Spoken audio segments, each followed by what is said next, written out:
ശരിക്കും കേരള ബ്ലാസ്റ്റേഴ്സിന് എന്തു പറ്റി? ഈ ഒരു ചോദ്യമാണ് ഫാൻസിൻ്റെ മനസ്സിലിപ്പോൾ നിറഞ്ഞു നിൽക്കുന്നത്. 10 കളികൾ കളിച്ചപ്പോൾ അതിൽ 5 പൊട്ടി. അതിൽ 4 തോറ്റത് സ്വന്തം ഹോം ഗ്രൗണ്ടിൽ കൊച്ചിയിൽ വെച്ച് സ്വന്തം കാണികൾക്ക് മുന്നിൽ. അങ്ങനെ 10 കളിയിൽ നിന്ന് 11 പോയിൻറ്റുമായി ബോട്ടം ഓഫ് ദ ടേബിളിൽ കിടക്കുകയാണ് ബ്ലാസ്റ്റേഴ്സ് എന്ന് തന്നെ പറയണം. ഇങ്ങനെ പോവുകയാണെങ്കിൽ ടോപ്പ് 6ലേക്ക് ഒരു എൻട്രി കിട്ടുക എന്ന കാര്യം അല്പം കഷ്ടം തന്നെയാണ്.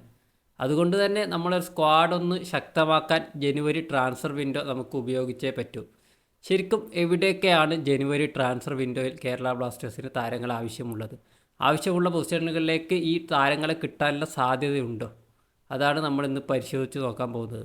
താരങ്ങളെ കിട്ടുമോ ഇല്ലയോ എന്നുള്ളത് മാനേജ്മെൻറ്റിനെ ആശ്രയിച്ചിരിക്കും. എന്നാൽ നമുക്ക് ഏതൊക്കെ പൊസിഷനുകളിലാണ് താരങ്ങൾ ആവശ്യം എന്നൊരു കാര്യം നമുക്ക് നോക്കാം.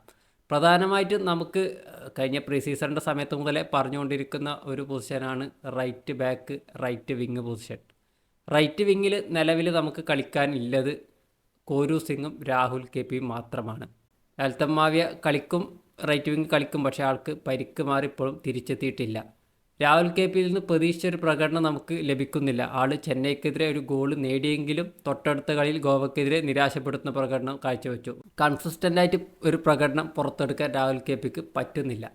ആൻഡ് കോരു സിംഗിൻ്റെ കാര്യം പറഞ്ഞാൽ ആൾ യങ്ങാണ്, ആൾ 2 അസിസ്റ്റൊക്കെ കൊടുത്തിട്ടുണ്ട്, അത്യാവശ്യം നല്ല രീതിയിൽ തന്നെ കളിക്കുന്നുണ്ട്. എന്നാലും നമുക്ക് റൈറ്റ് വിങ്ങിൽ ഒരു പ്രൂവഡ് ആയിട്ടുള്ളൊരു പ്ലെയർ ആവശ്യം ഇപ്പോഴും സ്ക്വാഡിൽ നിലനിൽക്കുന്നുണ്ട്. അതുകൊണ്ട് തന്നെ ഒരു റൈറ്റ് വിങ്ങറെ, നല്ലൊരു റൈറ്റ് വിങ്ങറെ, അല്ല എക്സ്പീരിയൻസ്ഡ് ആയിട്ടുള്ള റൈറ്റ് വിങ്ങറെ എത്തിക്കേണ്ട ആവശ്യമുണ്ട്.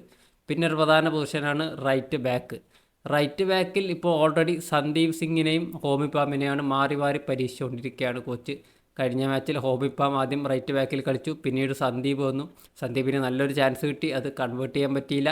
സന്ദീപ് ആണെങ്കിൽ വളരെ ഇൻകൺസിസ്റ്റൻ്റ് ആയിട്ട് കളിക്കുന്ന ഒരു പ്ലെയറാണ്. നല്ല രീതിയിലുള്ള ക്രോസുകൾ പ്രൊവൈഡ് ചെയ്യാൻ ആൾക്ക് അധികം പറ്റാറില്ല, അങ്ങനത്തെയൊക്കെ പ്രശ്നമുണ്ട്. പിന്നെ റൈറ്റ് ബാക്കിൽ കളിക്കാൻ നമുക്കുള്ളത് പ്രബീർ ദാസാണ്. ആളിപ്പോൾ പരിക്ക് കഴിഞ്ഞ് വന്നതേ ഉള്ളൂ. ആളുടെ പ്രകടനം ഇനി എങ്ങനെ ഏത് തരത്തിൽ വരും എന്ന കാര്യത്തിൽ നമുക്ക് ഉറപ്പൊന്നും പറയാൻ പറ്റില്ല. സോ ആ ഒരു പൊസിഷനിൽ നമുക്ക് ആ ഒരു പ്ലെയറെ ആവശ്യമുണ്ട്. പ്രബീർ ദാസിൻ്റെ അടുക്കൊന്ന് കോൺട്രാക്റ്റ് ഈ കൊല്ലം കൂടിയുള്ളൂ എന്നാണ് തോന്നുന്നത്. അങ്ങനെയാണെങ്കിൽ നമുക്ക് എന്തായാലും ഒരു പ്ലെയർ ആവശ്യമുണ്ട്. സോ ഒരു റൈറ്റ് ബാക്ക് പ്ലെയറെ നമുക്ക് എത്തിക്കാൻ പറ്റിയാൽ നല്ലതായിരിക്കും. അതുപോലെ തന്നെ ലെഫ്റ്റ് ബാക്കിലും പ്രശ്നങ്ങളുണ്ട്. ഐബൻ പരിക്ക് മാറി വന്നാൽ നമുക്ക് കുറച്ച് ആ ലെഫ്റ്റിലും റൈറ്റിലും ഒക്കെ ചെറിയ പരിഹാരം ഉണ്ടാകുമെങ്കിലും എപ്പോൾ ഐബൻ എത്തും എന്ന കാര്യത്തിലും വലിയ ഉറപ്പൊന്നുമില്ല. സോ ഡിഫൻസിൽ ആകെ മൊത്തം പ്രശ്നമാണ്. അവിടെയൊക്കെ പ്ലേയേഴ്സിൻ്റെ ആവശ്യമുണ്ട്. കൂടാതെ മിഡ്ഫീൽഡിലും എനിക്ക് തോന്നുന്നു ബാംഗ്ലൂരിൽ നിന്ന് നമാങ് ബൂട്ടിയ വരും എന്നൊക്കെയുള്ള റൂമറുകൾ കേൾക്കുന്നുണ്ട്. വരുമോ ഇല്ലയോ എന്ന കാര്യം നമുക്ക് അറിയില്ല. അതിപ്പോൾ ഒന്നും കൺഫേം ചെയ്ത് പറയാൻ പറ്റില്ല. വരുമെന്ന് പ്രതീക്ഷിക്കാം. സോ അങ്ങനെ കുറച്ച് പ്ലേയേഴ്സിനെ കൊണ്ടുവന്ന് സെറ്റായാൽ മാത്രമേ നമുക്കിനി മുന്നോട്ട് പോകാൻ പറ്റൂ. സോ അത്തരത്തിലുള്ള പ്ലേയേഴ്സ് വന്ന് നമ്മുടെ ടീം സെറ്റായി നമ്മളൊരു ടോപ്പ് 6ൽ എങ്ങനെയെങ്കിലുമൊക്കെ കയറി പറ്റും എന്നാണ് ഞാൻ പ്രതീക്ഷിക്കുന്നത്. സോ നിങ്ങളുടെ ഒരു അഭിപ്രായത്തിൽ ഏതൊക്കെ പൊസിഷനുകളിലാണ് പ്ലേയേഴ്സ് വേണ്ടത് എന്ന കാര്യം കമൻറ്റ് ചെയ്യുക. അടുത്തൊരു വീഡിയോയുമായിട്ട് വീണ്ടും കാണാം.